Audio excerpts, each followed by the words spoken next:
গরমে শরীর ঠান্ডা রাখতে আজ বানিয়ে ফেলবো শশা শুক্তো। দুটো শশা এখানে ব্যবহার করছি আর দিয়ে নিয়েছি বাটি ভর্তি জল। ধুয়ে ভালো করে মুখটাকে ছাড়িয়ে ঘষে তেতো ভাবটা কাটিয়ে নিয়ে গায়ের থেকে খোসাটা ছাড়িয়ে নিয়ে পাতলা করে স্লাইস কেটে নেব।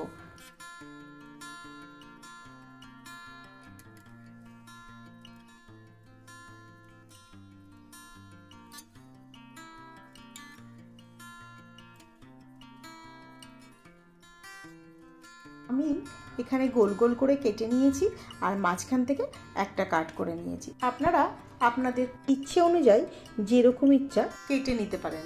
এইভাবে পাতলা পাতলা করে কেটে নিলে শসাটা তাড়াতাড়ি সেদ্ধও হয়ে যায়।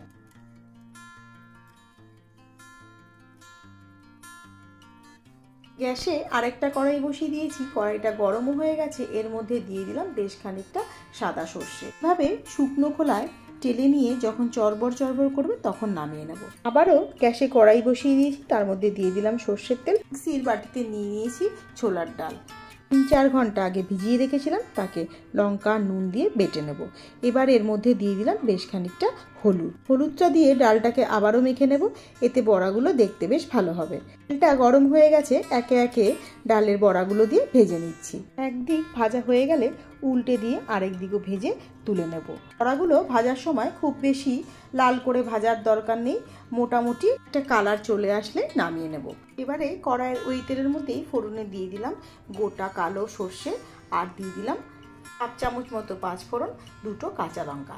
আপনারা চাইলে কাঁচা লঙ্কা শুকনো লঙ্কা দুটোই ব্যবহার করতে পারেন। এবারে খানিকক্ষণ অপেক্ষা করে ফোড়নের একটা সুন্দর গন্ধ বেরিয়ে আসলে তার মধ্যে দিয়ে দেবো কেটে রাখা শসাটা আর দিয়ে দিচ্ছি নুন আর হলুদ দিয়ে খানিকক্ষণ তেলের মধ্যে নাড়াচাড়া করে নেব। শসার মধ্যে নুনটা দেওয়াতে শসাটা যেমনি তাড়াতাড়ি নরম হয়ে আসবে আর তেলের মধ্যে খানিকক্ষণ ভাজাও হয়ে যাবে। এবারে শুক্তোর গ্রেভির জন্য একটা মশলা তৈরি করব। তার জন্য নিয়ে নিলাম সাদা সর্ষে, খানিকটা পোস্ত আর কাঁচা লঙ্কা। নুন দিয়ে বেটে নিয়ে দিয়ে দেবো শসার মধ্যে। এবার আবারও 2-3 মিনিট এই একইভাবে রান্না করে নেব। এদিকে শুকনো খোলায় ভেজে নেওয়া সাদা সর্ষেটাকে আমলদিস্তার মধ্যে এইভাবে গুঁড়ো করে নেব। খুব বেশি ফাইন গুঁড়ো না করলেও হবে, মোটামুটি গুঁড়ো করে নিলেই যথেষ্ট।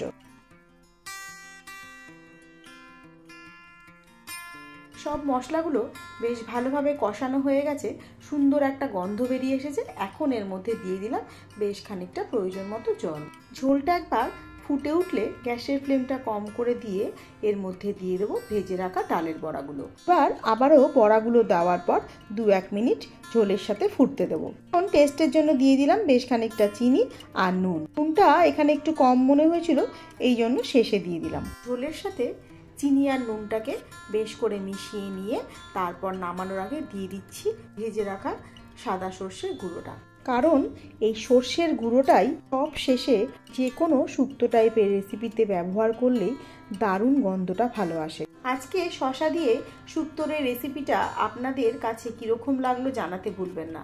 যদি ভালো লেগে থাকে তাহলে বাড়িতে একবার ট্রাই করে দেখতে পারেন। প্রথমত আবারও বলবো, সবাই পাশে থাকবেন, খুব ভালো থাকবেন আর সুস্থ থাকবেন।